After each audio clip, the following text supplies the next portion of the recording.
Thanks for choosing this free Anfield Index podcast. If you'd prefer to listen to this or any of our other shows without adverts, then now's the time to check out Anfield Index Pro. With AI Pro, you can supercharge your entire listening experience. You'll not only get all of our podcasts without the ads, but you'll have them far faster with our quick publish feature available exclusively for subscribers.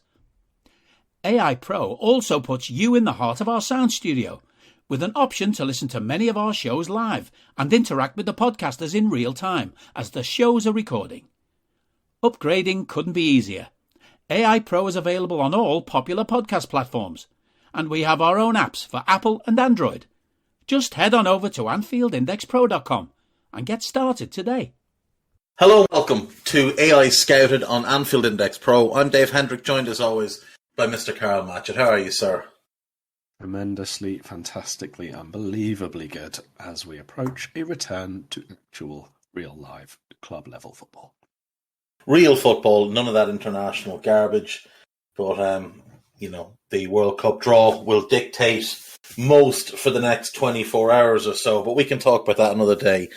Let us begin today's podcast, which is ostensibly about talking about Liverpool versus Watford, a topic that probably only needs 15 to 20 minutes.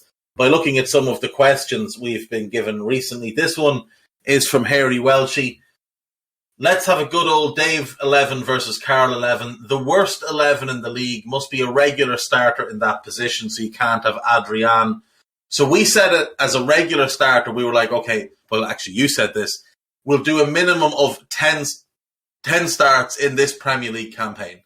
So you have to start at least 10 games to date to qualify. So we'll do it position. First of all, what formation have you gone for? I've gone for almost a good old-fashioned 4-4-2. It ended up a 4-4-1-1 in the end because I just couldn't find two forwards I wanted. Okay, mine is also a 4-4-2, so we can go by that. Let's start with goalkeeper. And I've had a tough time narrowing it down. I've got two options here. I think I'm going to go for Alex McCarthy, just slightly worse than Daniel Bachmann. I think he's obviously a bit older as well, and he's maybe just past the point of his career where he's a Premier League caliber player. So I've gone for Alex McCarthy of Southampton as my goalkeeper. 15 starts this season. Yeah, it's fair. I mean, we have spoken in general of Premier League keepers is not too bad, and it's the same again this season. So McCarthy has effectively lost his place by not being consistent enough, not being sharp enough, really. I went for the other one that you mentioned, Daniel Bachmann. I don't really think he's Premier League starting calibre. He's done okay in certain games, obviously in as well for Ben Foster not being available, but overall, I think he's probably just about the pick of the bad bunch for me. The only reason I spared him is because of what I've put in front of him and what he's had to play behind. So I did factor that in a little bit. Like, at least McCarthy has had Bednarak and Salisu and good fullbacks, whereas the Watford defence is less good. But let's move into defence then. Who have you gone for at right back? I've gone for one of your favourites. I've gone for Luke Ayling. Yes! We have our first crossover. I've got Luke Ayling as well. Beautiful. Less about the technique, less about the positional intricacies of the modern day fullback, and more about you play there, you'll run. Yeah, go out and grunt a lot, and it'll fool people into thinking you can play the game. Yes, I've got Luke Ayling at right back as well. I can't think of anything that the fella's good at other than running. And credit to him, like, he does put in a shift, but he has been badly found out of this division. And when he plays centre-back, it's even more stark just how out of his depth he is. Let's move across to left-back then. Well, hold on. Before we move across, I've got a Luke Ayling-related question for you. Oh, okay. Is there a player whose aesthetic appeal and personal styling has a bigger discrepancy between what they look like they should be and their actual level of footballing ability since Robbie Savage? You mean with his top knot and his flowing hair? when Leeds came up into the Premier League, there was a lot of ambitious haircuts in that team. Like a lot of ambitious, like Tyler Roberts, ambitious haircut. Jack Harrison, ambitious haircut. Alioski had the bleach thing going. Calvin Phillips is quite ambitious, but he can pull it off because he's a really good player. And I think Ayling just sort of jumped on board with this level of ambition that lads were going with the appearance. And, Robbie Savage is the all-timer. Robbie Savage pulling up at Leicester the first month he was there with his hair freshly bleached and blow-dried, driving a Ferrari, having just joined from Crewe, is one of the all-time great football moments, followed by Robbie Savage replying to me saying this on Twitter, calling me a liar, me pulling up the stories from both Martin O'Neill and his own mother, supporting the fact that he had A, gotten his hair bleached and blow-dried, and B, bought a Ferrari in his first month at the club, and then Robbie Savage blocking me in response to me highlighting the fact that he was calling me a liar for quoting his manager and his own mum. So, Robbie Savage lives on his own little pedestal there. But Luke Ayling, it is ambitious. And I'm all for the ambition, but try and look the part. Dress the job you want, not the job you have. And he wants to be a top-class player. But unfortunately, I think he's a very good championship player who's just not quite good enough for the Premier League. I think there's a lot of them around the division, and he's just in that group. I don't think there's anyone else that qualifies in that, what you look like versus how you play type of thing in the league right now. What about left back then? Who've you gone for? So left back, I've gone for a repurposed player at club level who I don't think this role suits him at all, and I think that he gets shown up a bit, and that's my good God, I was going to call him Lionel Ritchie. That would be even worse. We'll go for Newcastle's Matt Ritchie, who obviously was a winger. Yeah, he is also in my team, but he's not my left back. He is my left winger. Okay. Matt Ritchie. I think it's a little bit unfair on him because obviously he transitioned basically from left winger to wing back when they went to a back five, and because he's very, very hard working and tenacious and all the rest of it, he does do what is asked of him. I just don't think that he's not that good at it. It's not his game really, is it? And then when they go to a back four and he's moved back again from a wing back role into an actual full back role, I think again it kind of exposes him unfairly. Yeah, I also think he's been quite unfortunate to have spent a substantial period of his career being managed by Steve Bruce. That's just never going to help, especially in and around that 30-31 age when he's trying to, I suppose, transition into what he's going to be for the last part of his career. And Steve Bruce is shunting him to left back. Now, obviously, Eddie Howe has come in, who's managed him before, and he's tried to play him in more advanced areas, but he has been well and truly bruised, which is why he shows up in my team. I've gone for Eric Peters. Now, I know he's the backup left back at Burnley, but because Charlie Taylor is one of the more injury-prone players in the league, Eric Peters... Actually, I think I might have messed this up. I don't think Eric Peters... Oh, he hasn't... 1, 2, 3, 4, 5... 6... Oh, he only has 8. Eric Peters only has 8. He's played 3 League Cup games as well. That's why I've let myself down here.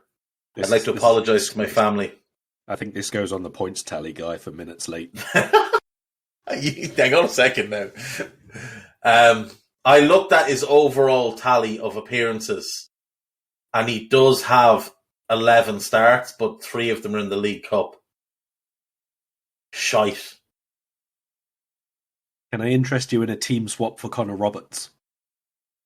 I don't mind Connor Roberts, but I might take Matt Loughton and put him across to left back, because I think he is, at this point, well out of his depth in the Premier League. He was a decent Premier League player a few years ago, but he has injuries and just age in general have slowed him. I'll just move... You've got to have a Burnley representative in this type of thing. I'll move Matt Loughton across. I did have Stuart Dallas written down here as well, but he's likely not played 10 games at left back this season because he gets used here, there, and everywhere. So, again, I think he is just another one of those players who is a good championship player who doesn't have the ability. He's actually played 12 times at left back this season. Have they all been starts is the question. 11. Yeah, 11 starts. Stuart Dallas is worth a mention as well. 11 starts at left back, 11 at right back. Stuart Dallas might be the third fullback in the squad to cover both sides, but I'll go with Matt Loudon. Right, who have we got at centre back then? I've got a relegation zone pairing, as might be expected. I've got Craig Cathcart. There's that, and I have also gone with Ben Gibson of Norwich. Ooh, interesting. I did consider Grant Hamley of Norwich. See, this was what I was going to clarify with. I put Grant Hanley down initially, but I actually think he's had a much better season than quite a few defenders in the Premier League. I don't know if I go that far now. The man is playing in a team that have conceded 63 goals, of which he has been at fault for a substantial amount of them. But he has had a better season than Gibson. Even though I think Gibson is a better defender and a better footballer than him, Hanley has had a better season. So what I did was I decided who's the worst player in the league, and I'm going to build around him. So Craig Cathcart, for me, is the worst player in the Premier League. So I've gone for him as one of mine, as you have. And what I've done is I've just picked the worst possible partner for him. And that happens to be his club teammate, Troost Ekong, who looks a decent player at international level, can strike a nice penalty, and is absolute dog shit in the Premier League. So I've gone for him. You've gone Ben Gibson, and I don't disagree, but especially based on this season. Gibson really has struggled, and I don't really understand. Well, the reason they're not playing, there's two reasons they're not playing Kabak. One, him and Hamley would be quite a slow pairing. Two, if he plays a certain amount of games, there's an obligation in there. So I think that's basically, and he's also had a few injuries in that, but still, I would have liked to have seen Kabak and Gibson get a run of games together for Norwich. I think that would have been better than what we've seen. Grant Hanley, I mean, he's basically just a Scottish Maguire with less ability, isn't he? Like he's got an enormous head that he'll throw at everything, but he's really poor 1v1. He's no pace. And Ben Gibson might just be a little bit soft. He might just be a little bit soft. Doesn't like the physical side of things. Didn't fit at Burnley at all. For whatever reason, they just gave up on him. Like really quickly, they gave up on him. He was brought in, I think, to replace Ben Mee, or with the view to replace Ben Mee, and never even got close. I wonder, is he just a typical soft lad from Middlesbrough? I can hear guys' ears steaming. Good. Right, so we've both got Cathcart, and that's the most important thing. And then I've got Troost Ekong. You've got Ben Gibson. Into midfield, I've got Matt Ritchie on my left wing. Who have you got out there? I have got...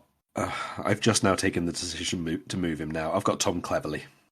I had him in centre mid, and I had Solly March on the left, but Solly March is not that bad. I just don't think he's that good either. So I've taken the decision, a different midfielder over March, and Cleverley out on the left. Tom Cleverley makes my team, absolutely. Solly March, as a squad player, he's fine because he can play a bunch of positions, a bit like Stuart Dallas. He's more talented than Dallas. I do think he's probably more a championship player than a Premier League player. But there's games where Solly March can have really impactful performances. So yeah, I think you're fair to leave him out. Tom Cleverley, absolutely deserving of a place in this team. I've got him in central midfield because I wanted to keep the spine of my team with some familiarity. So with Cathcart and Troost Kong at centre-back, I've gone for Cleverley and Kuka, also of Watford, also absolutely shocking, as my central midfield pairing. So strong Watford representation, which is kind of why I felt bad for Daniel Bachmann at the start, because Jesus wept, you drive a lorry through the middle of them boys. Right, who then do you have in your central midfield? Juraj Kuchka. Oh yes, so you've got him as well. Oh yes. I think he might actually be the worst performer I've seen this season in any position. He might be the captain of this team. Other than who didn't qualify for this team, Danny Rose. Danny Rose, also of Watford. Yes. And he was in the team when Bachmann was in the team as well. No wonder the poor fella got dropped. Right, so you've got three of your midfielders then are Cleverley, Kuchka. That's two of your midfielders. Who else have you got in there? So, who I actually wanted in here missed the cut by one appearance. I don't 100% know because I haven't seen enough of him, but I think Shandon Baptiste might actually be the least footballer in the Premier League. But he's only made 9 starts, so he doesn't quite make the cut. I'm not sure he's a footballer at all, that fella. No. No footballing ability. So instead, in central midfield, I've got Mathias Norman, who I think is the opposite of Shandon Baptiste in that he looks like he should be a footballer, but actually he doesn't do anything whatsoever. Nothing positive. We massively disagree. We massively disagree on Mathias Norman. Shandon Baptiste, you know the old video, is it Peter Kay and he's out warming up and there's a bunch of lads doing flicks and tricks and it drops to Peter Kay and he just leathers it way down like over a crossbar or something? Yeah, that's what Shandon Baptiste... It's almost like someone told him, the ball is a bomb. Don't go near it. If you find it in close proximity to you, just get rid of it. And, we disagree massively on Mathias Norman. I think he's quite a decent player. That's what I say. I think he should be, but he is hugely underwhelming. What he actually does to stop people playing, given the team he's in and the midfield role that he has, I think he's been... I think he's miscast, though. I don't think he's a ball winner. I think he's a better passer than he is ball winner. Like, when he was playing in the Norwich midfield earlier in the season, he was actually the one kind of making things happen and getting them moving. And then they tried to force Billy Gilmore in next to him. And he sort of got lumped into this ball winning. And I know he looks like he should be a ball winner, but I think he's actually more of a kind of a distributor type, just keep things moving along. Not a great one now, but I think he's all right. But okay, so you've got Mathias Norman, Cleverley, and Kuchka. That's 3 of your midfield. Yep. Who's on your right wing? Aaron Lennon, who is obviously... He's older now. He's still trying to be used as a player that he was 10 years ago, and obviously after time out of football and then coming back, I just don't think he's at the same level anymore. No, he's definitely not. It's interesting to see Aaron Lennon, who could once knock the ball past any fullback and outrun them, now knock the ball past any fullback and get outrun regardless of who they are, but he hasn't quite made the cut for me. I've gone for former Red Adam Lallana in my team. An absolute empty shirt, if ever there was one.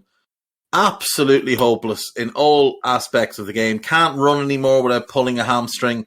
Can't really kick the ball anymore without dislocating something. Very much an empty shirt for Brighton. So I've got him in there with Kuchka. Cleverley's playing kind of tucked in off the right, the old Koke role. And Matt Ritchie, my rampaging left winger. Who have you cut up front then?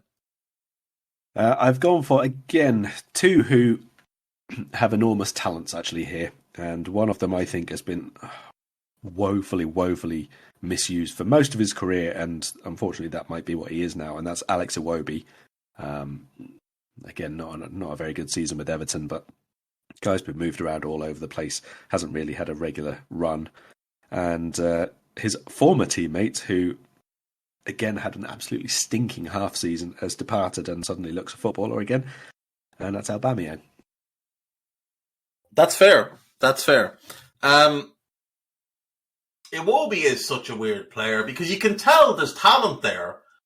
It's just that it's not that he's really versatile. It's just that managers don't really know where to play him. So he gets stuck everywhere and he becomes kind of quasi-versatile. I've gone for Benteke up front. Now, I know we had the renaissance of Benteke last season, but I am firmly putting that down to the fact that it was his contract year and he was looking to get a couple more years out of Crystal Palace after being dreadful, absolutely dreadful in the previous couple of years. So if we go back to 2017-18 with Christian Benteke, he plays 31 league games, gets 3 goals.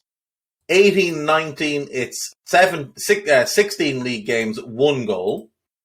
19-20, 24 league games, 2 goals. Last season then, he manages to pull out 10 goals from 30 games, gets himself a new contract, and then this season, it's 4 goals from 22 games.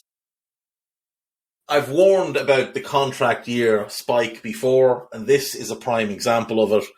Absolutely shocking. So I've got Benteke as my 9. This one is more because he's just been so poor this season. I actually think he's a good player, or he will be a good player.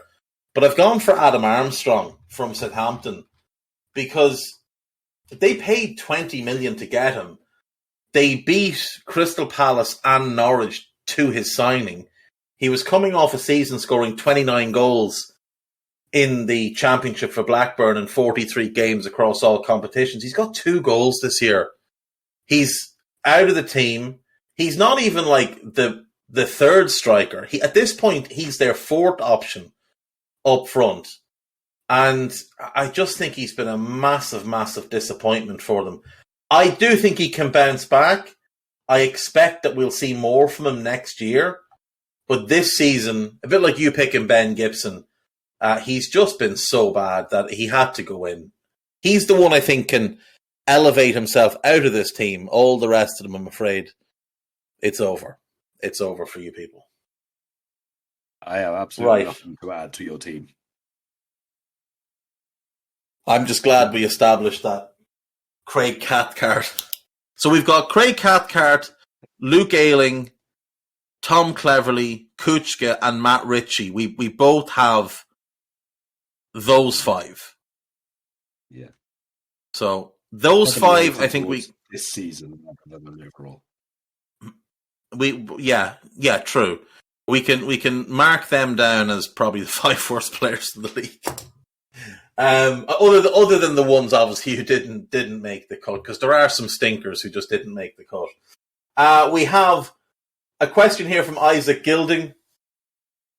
Each of you are Jurgen Klopp. In an alternate reality where you have the most ridiculous midfield group, you have to select a starting 3 from all of these players that you have previously described, that you've both previously described as extreme Klopp players. The 8 midfielders you both have are Fabinho, Thiago, Naby, Bernardo, Kovacic, Tchouaméni, Jude Bellingham, and Mason Mount. So you have to pick a starting 3 from that group. Now, what I would suggest is that your number 6 is going to be between Fabinho and Tchouaméni. Your left-sided 8 is between Thiago and Naby. Kovacic could play there, but I think he and all the others, Bernardo, Jude, and Mason Mount, are all better suited to the right-hand side role, the more attack-minded role, the one to really bomb on and add something in attack. Now, I will let you choose yours, but that's how I would break them up. If you're any different, you fire ahead. No, I think that's right. And in fairness, we did very briefly discuss this beforehand. Fabinho stays exactly where he is because I don't think that there is a better one on the planet for what he does in this role. Certainly not for a Klopp system. Thiago, again, would stay in because I don't think that there are many dual-purpose midfielders in both halves of the pitch who do things as good as him, let alone better than him. And given that presumably we're picking this for, a big match as such, your first 11 that would go into a final or a key rivalry game or whatever it is, it would be Kovacic goes in, because I think the only one who would be a candidate to replace him out of that group would be Bernardo Silva, who you would maybe want for maybe more of the final pass or maybe one-on-one situations in crowded penalty box, that kind of thing. But overall, where tactical positional play is important and you really want a really good ball carrier in transitions, that kind of thing, it would be Kovacic. Yeah, and that's how it would go for me as well. I would start Kovacic on the right. Bernardo, I think, is that kind of game breaker type who you maybe want to introduce on 65 if the game's really tight because of his one-on-one ability. But Bernardo, the only flaw I have with Bernardo is that he has yet to really nail down a position where you'd look at and say that's his best role, because you see him play as an 8 for City and he's brilliant there. You see him play in the wide roles and he's brilliant there in the 4-3-3. At Monaco, he played on the right of a 4-4-2, and that's not a knock on him, but I don't think he's fully been able to dedicate himself to one position and master it. Whereas I think Kovacic has mastered that number 8 position. Yeah, that's fair. I think Silva is probably one of the ones who, if it was that kind of big game and you didn't want to go all out risk from the start, you would, or certainly some managers would take out one of the forward players and play him instead in that role, so that you have got the extra midfielder out of possession, but you've still got that quality in attack. Yeah. So I think we're in agreement there. Right. The next thing, we were going to do summer targets. We'll do that next week. Just a time thing. We'll do that next week. But I do have a couple of players, just 2, that I want to ask you about. I want your opinion on these players. One of them has been linked to Liverpool of late. The other has not, but he is a player that's just sort of caught my eye a couple of times this season when I've watched him. So I want your opinion on, this is the one that hasn't been linked. This is just the one that has caught my eye. You mentioned his teammate the last day we did this, Danjuma. But what do you make of Jeremy Pino? He's a very interesting player. I don't think that he's actually of the very, very highest level in terms of where he might reach, let's say. Just because I think he reminds me quite a lot, and not in terms of a career trajectory, hopefully, or anything like that, but he reminds me a lot in the final third of what Jordan Ibe used to be with Liverpool, where he does the same things over and over again, and if it doesn't work, he doesn't really find different solutions. He's a much better player than Ibe was at that time. He's really technically a really good player, but he doesn't really play with his head up all of the time.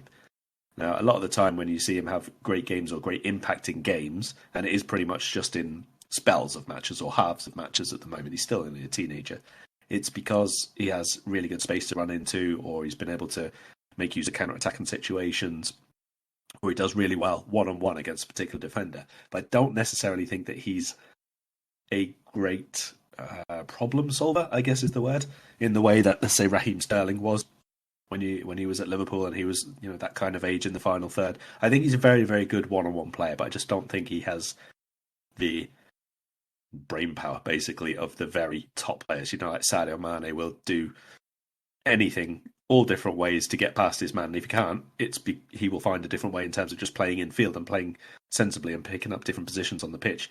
Jeremy Pino doesn't really, at this point, strike me as a player who has that to his game. He's a lot more about his on-the-ball impact, one-on-ones and the speed and all the rest of it. Probably a bit of a better finisher than a lot of the young wide forwards that we've seen, around Europe, or the top sides around Europe over the last couple of years. But there needs to be quite a lot more to the game than that. Are you saying he's a right wing or a winger version of Albi Moreno? No, he's more sensible and has a higher level than that. Who's in the Premier League at the minute?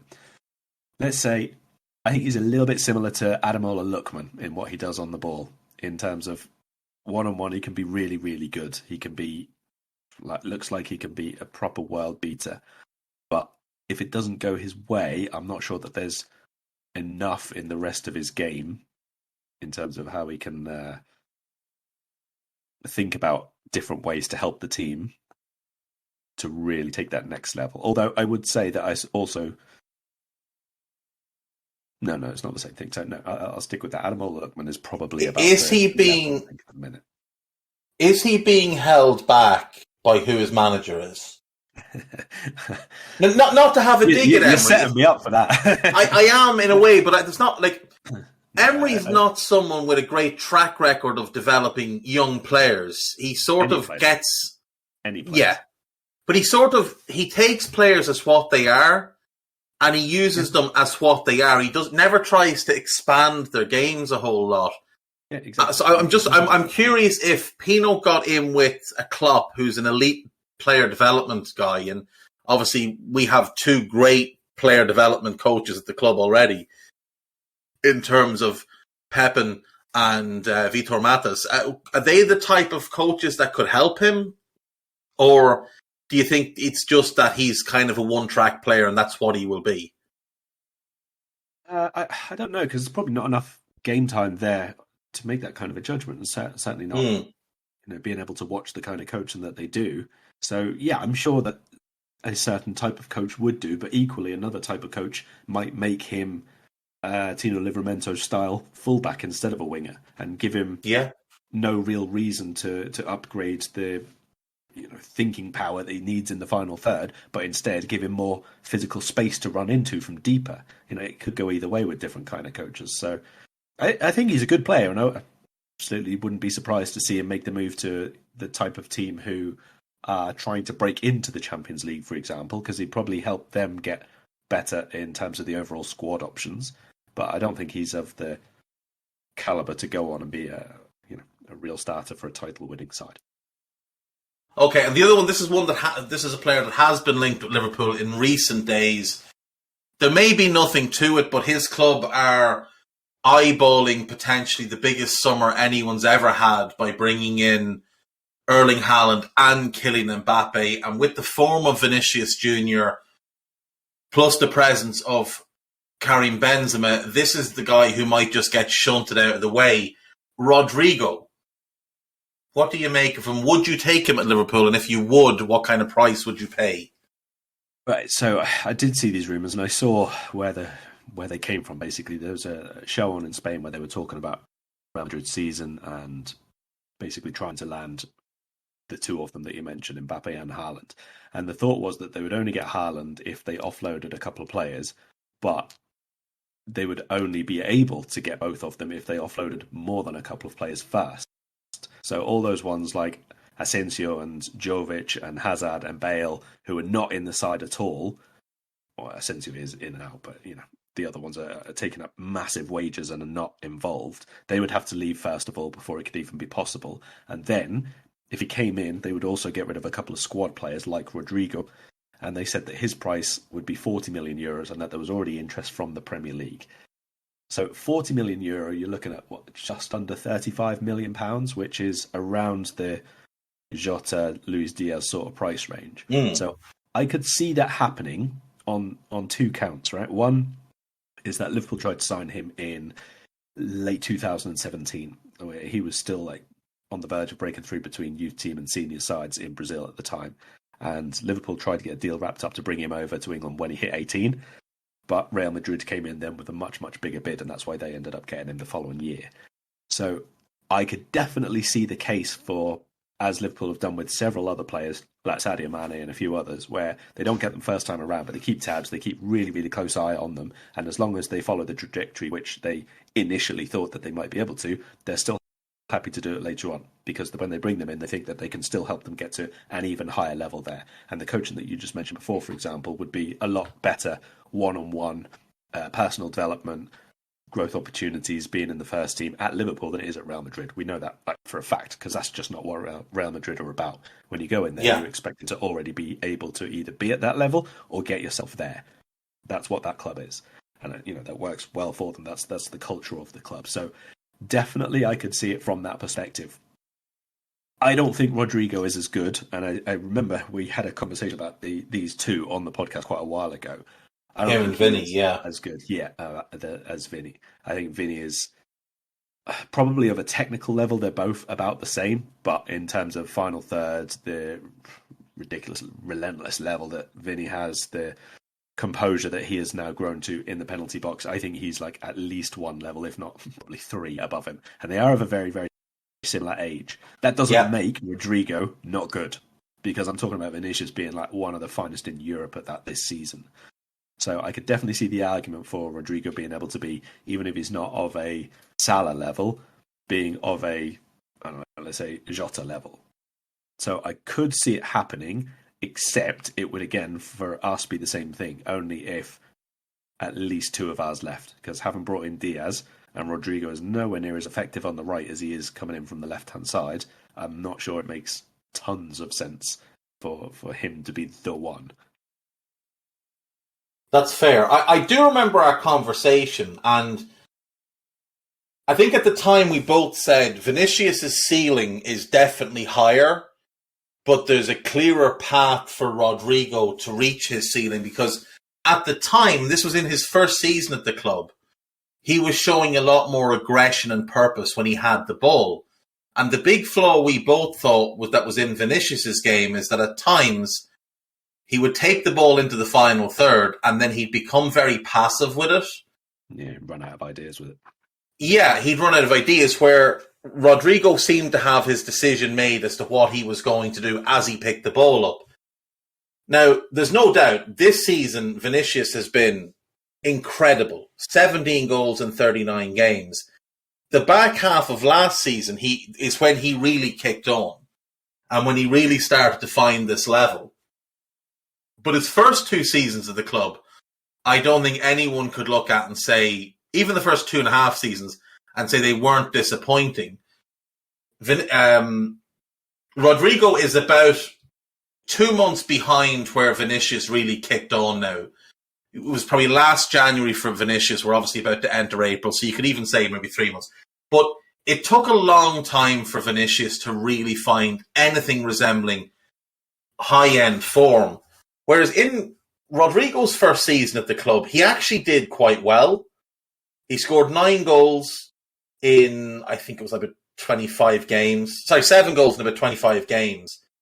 And he looked purposeful. He looked like a guy that had ideas and had a creative spark. In his second season, again, he did not great, but okay. This season, and I suppose last season as well, he hasn't been good. Last season was a bit of a disappointment, and he played 1,300 minutes. I think this season he's in and around the same. He's at 1,600 minutes. He's not getting anywhere near the opportunities. But I do just wonder, like, Real is such a bad club when it comes to developing young players, and you can go through a list of high-end players that are currently around Europe who never got much chance at Real. The two most obvious ones being Hakimi and Theo Hernandez, now arguably both top 3 in the world in their positions, whereas at Real they were just cast aside. Luka Jovic joined them as the hottest young striker going, bar Haaland and Mbappe, and now he's had one failed loan. There's not really a stream of clubs signing up or lining up to sign him this summer. And I do just wonder if it's more a Real thing than a Rodrigo thing, and maybe getting him out of that environment could be a big help. As you said, he is more effective probably on the left than the right, but he has played more games in his career on the right-hand side. He's played 77 there as opposed to 51 on the left, 10 through the middle, and then sort of 2 off a striker. I just wonder if maybe they'll look at him and think, we can get if he can come in and play all across the front line for us, and we can raise his level incrementally without putting huge pressure on him, maybe that's the player we really want. Because, like you said, we did try and sign him when he was still a kid. The talent is there, but it hasn't gone great at Real. The 40 million euro as well would be, like, it's a lot for a player who's coming off what will be 2 bad seasons. Even though he'll be young, it will be 2 bad seasons in a row. I would still be fairly surprised if we added another one unless Sadio Mane left, to be honest. Even if we say Origi's going or gone. Oh, yeah, we're not going to sign him. Unless Sadio goes, there's no big signing in attack. I do think Sadio is going. And especially not for one who is predominantly left-sided as well. Yeah, that's fair. And I think if Sadio goes, the other thing as well is if Sadio's going, you don't really want to bring in a project to replace Sadio. Like, I know the idea would be like Diaz steps up, Jota steps up, and more of the responsibility goes on them. But I still think you'd be better off going for someone closer to ready-made, such as Christopher Nkunku. You know, getting a guy that you know can step in and immediately perform, and that isn't going to need a big adaptation period. Like, because the other thing with Rodrigo as well would be how would he adapt to how we play off the ball? Because he's not really asked to press at Real Madrid, not in the way he would be at Liverpool. So that's a big question as well. I just saw the link today. I thought it was interesting. I wondered what you'd make of it. Let's dig into Watford then for the last 15 or so. So they come into this game having won their last game. They beat Southampton at St Mary's by 2-1. Chucho Hernandez with the 2. El Yanassi pulled one back for Saints, but it wasn't enough. Prior to that, they lost 3 of 4, with the 4th game being a 0-0 draw away to Manchester United, in which they were absolutely dreadful and still somehow got a point. They did beat Steven Gerrard's Watford 1-0 before that, but then prior to that, they'd gone on a run of 11 games without a win, only 2 draws in there, so 9 defeats. And that brought us back to the 4-1 whooping they laid on Manchester United in what was Ole Gunnar Solskjaer's last game in charge. If we're being honest, these are not a good football team. There's a reason they've lost 19 games this season from 29 played, the second most in the division. There's a reason they've conceded 55 goals, which is bottom 3 or 4 in the division. Is there anything to like about this team in terms of goalkeeper, defence, or midfield? You mean the goalkeeper, defence, and midfield that we mostly put in our team at the start of the podcast? Yes. No, there's not. Do you know what? This Watford side is mostly, for me, summed up by the sentence, Ken Sema comes on as sub. It tells me everything that I need to know. And most of that says I'm not interested. Yeah, I mean, let's just run through the squad quickly. So your goalkeepers, Ben Foster, 38 years of age, can't really jump around anymore, not very good. Daniel Bachmann, we've mentioned. Rob Elliott, no, thank you. The defenders, Jeremy Ngakia, who's not bad at all. Danny Rose, who can no longer play football. Troosta Kong, who's awful. Adam Messina, who's decent. Nkolo is decent but injury prone. Hassan Kamara, the new left back, is quite good. Cathcart's the worst player in the division. Kiko Femenia is lucky not to be on our squad. Samir I like. Cabaselli's awful. Serralta's decent. James Morris I don't know much about, to be honest, so he could be anything. In midfield, they've got Peter Atibo, who I like. He's in on loan from Stoke, but he's quite injury prone. Imran Louza I do like. I think he's decent. Cleverley's awful. Dan Gosling's not a Premier League player, never was. Moussa Sissoko has found a club that is of his level, finally, after all these years. Kushka is terrible. Kayambe is decent. He's a good ball winner. And Camille Conte is a young kid from the academy who's promising.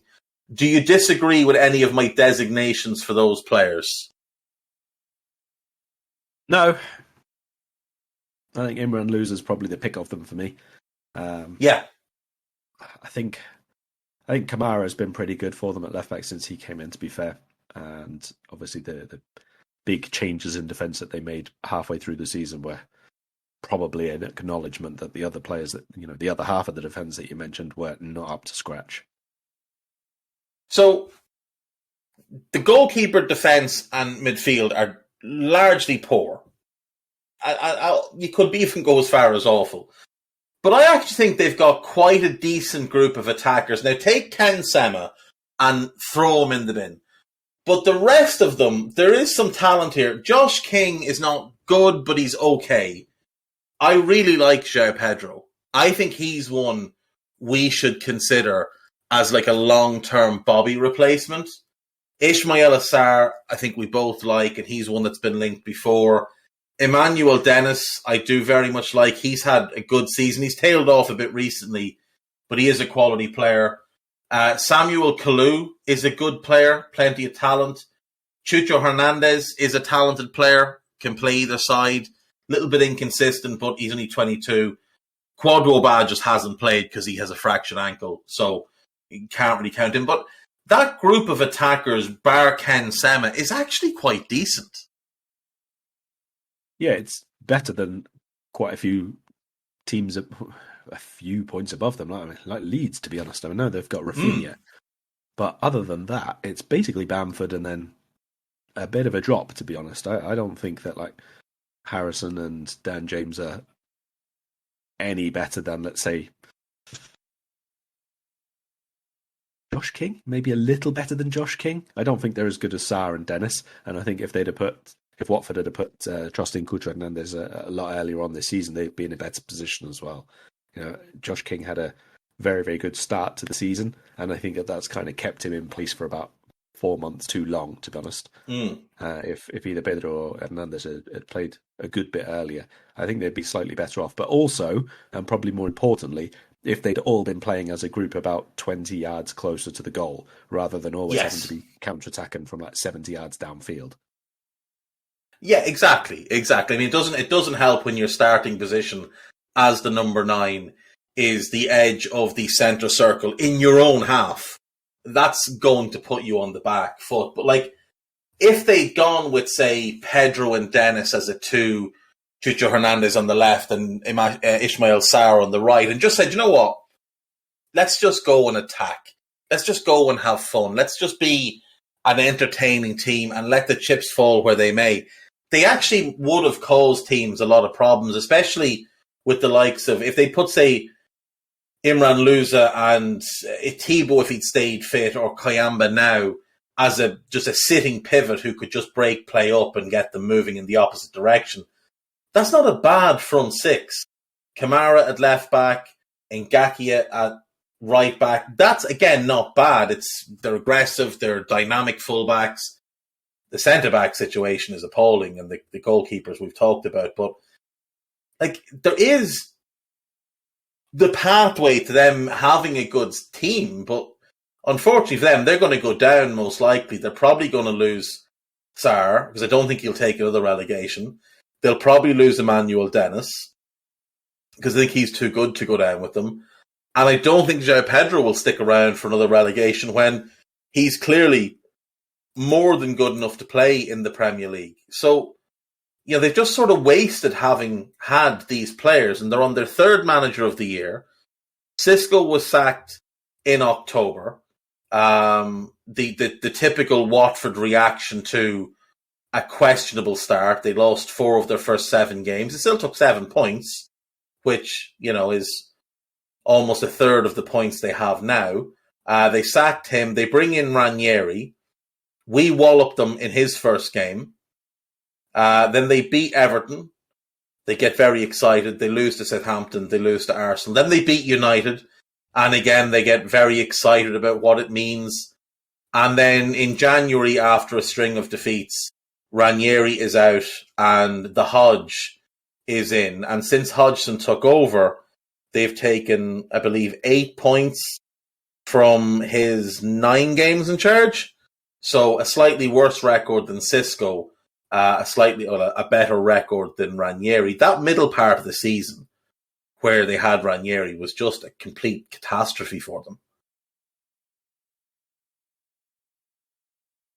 The Ranieri one and even the Hodgson one as well, I'd say very odd appointments for Watford. They have tended to bring in managers who can have a real kind of quick impact, I suppose, but who are one of two things: either managers who have been in the Premier League, but not the Kerbishley, Allardyce, Pardew sort of variety, but ones who have a little bit of something about them or have got to prove themselves a little bit more, that kind of thing, or someone from overseas who you just never would have expected to end up in the Premier League job.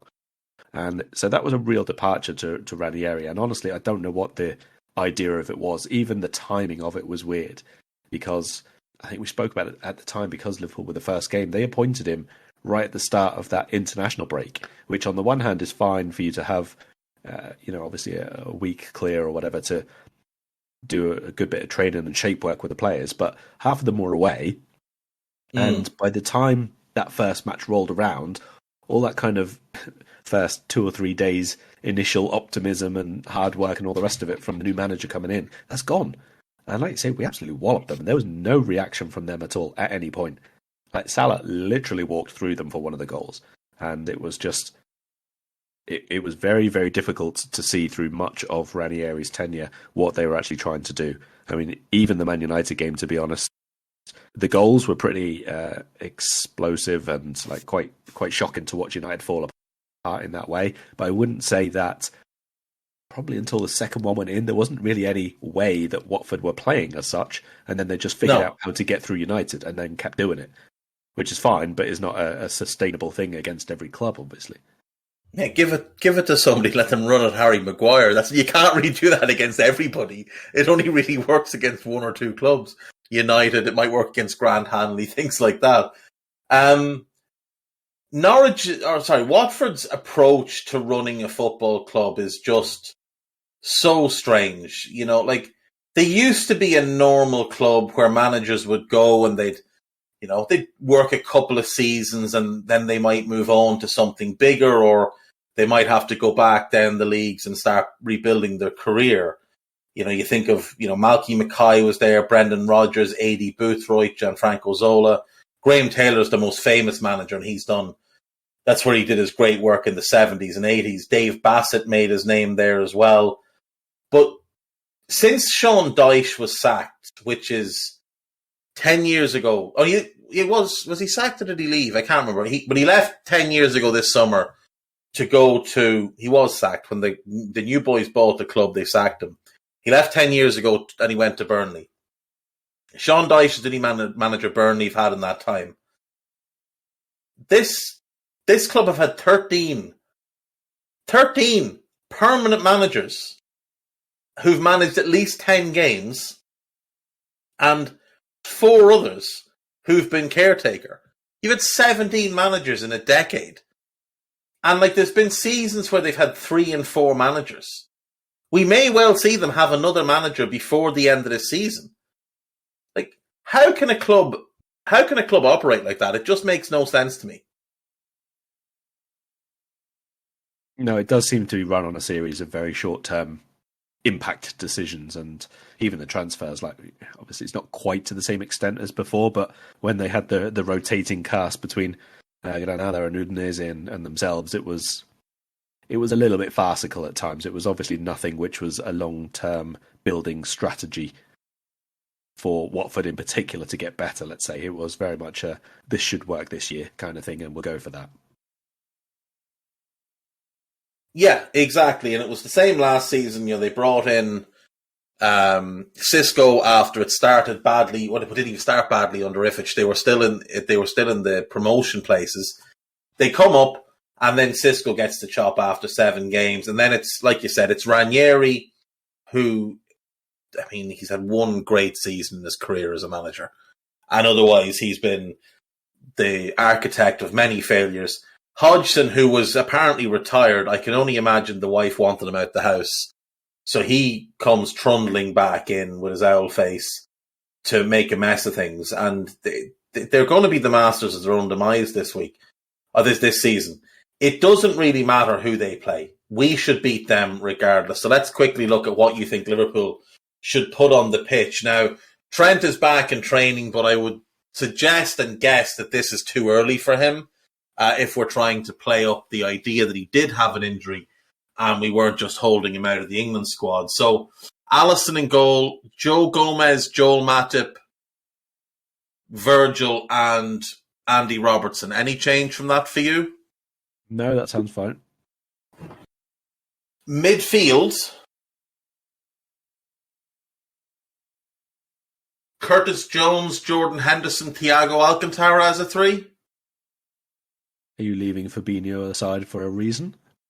I'm leaving Fabinho aside because we've got a Champions League game in the week that is a must-win, and then we have a game against Manchester City next weekend that is also must-win, and he's flying back from Brazil, and I would rather give him the rest than throw him straight in, whereas Henderson only played in one of the England games and has basically been sat on his backside since, so I think it might make more sense to play him in this one as the 6.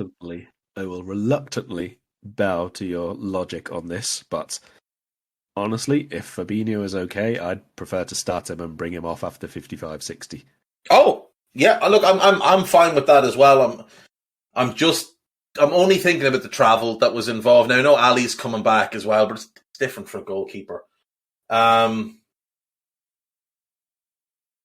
front, would you start, if Fabinho's in midfield, would you go Henderson, Fabinho, Thiago as your 3? Or would you maybe hold Thiago back for Benfica? Or does it depend on Naby for you? I think Naby's okay. He's been back in training, I think. So I think I wouldn't start Thiago for this one, because we're going to want him in those other 2. And it's slightly different with him and Fabinho in terms of needing to be looked after and stuff. So I'll go Henderson, Fabinho, and I will cede to you on who you want the third one to be. See, my only logic on the Thiago one was Thiago Saturday, Naby midweek, Thiago for City. Oh, okay. You know, that's kind of what I was thinking. Then Naby plays the second leg, Benfica, and Thiago gets City in the cup. But who knows with Klopp? He could do something mental, like play neither of them. Harvey Elliott will probably start now. Harvey Elliott and James Milner. Up front then, Mo has had a bit of a traumatic week going out of the World Cup qualifiers. Sadio, on the flip side, has had a tremendous week qualifying for the World Cup. Would you be interested in running back the Salah, Firmino, Mane front 3 with the eye of that might be the front 3 to play against City? Yes. Precisely this. Jota. Hope. I didn't actually see the Portugal game, but I know he claimed an assist, and obviously the positivity of them actually going through. I hope all of that is good for him, because he wasn't playing that well before the international break. So hopefully his sharpness has slightly returned a little bit there. But yeah, I'd be starting Firmino for this one, and then we've got 2 really good goal creating or scoring options off the bench with Jota and Diaz. Yeah, I think so. And then they can both obviously start against Benfica as well, in a game that I think will mean a lot to both of them. One of them obviously being Portuguese, and the other one having played for Benfica's biggest rival. Right, so that's it. So give me a prediction then. What do you think happens in this game? 5-0. No messing about. No messing about. Get the job done. Get the job done. Get back on track. It's just bullying Craig Cathcart at this point, isn't it? We've also got to factor in that this, although it's only for a matter of a couple of hours, we play first. Let's go top. Put the pressure on. Yes. Turn things around. So whatever it takes, even though a draw would take a stop, that would feel like a defeat. No question about that. You're at home against a relegation candidate, smack them. Put the pressure on Man City. Let them know that, okay, this is the run-in and it starts right here and you're playing catch-up as we get underway. Just see what happens. Yeah, absolutely.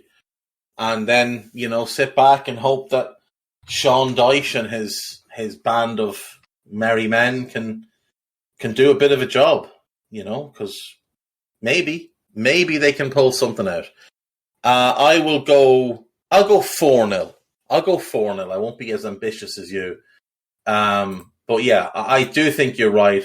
Hammer them and then sit back and see how City react. I think that's the port of call. Right, what have you got coming out that you want people to be aware of? Everton piece out today looking at Lampard, which has not gone down well with the Everton supporters, and how they have not improved under him and how this is a really, really massive week for them. They got West Ham and then they play against Burnley in midweek, and you don't really want to be dropping too many points out of those two games considering West Ham's relatively lowered form of late and the fact that Burnley are one of the few teams below them in the relegation zone. I also have a Iago Aspas piece coming out ahead of the weekend and probably another European piece if I get time to finish it.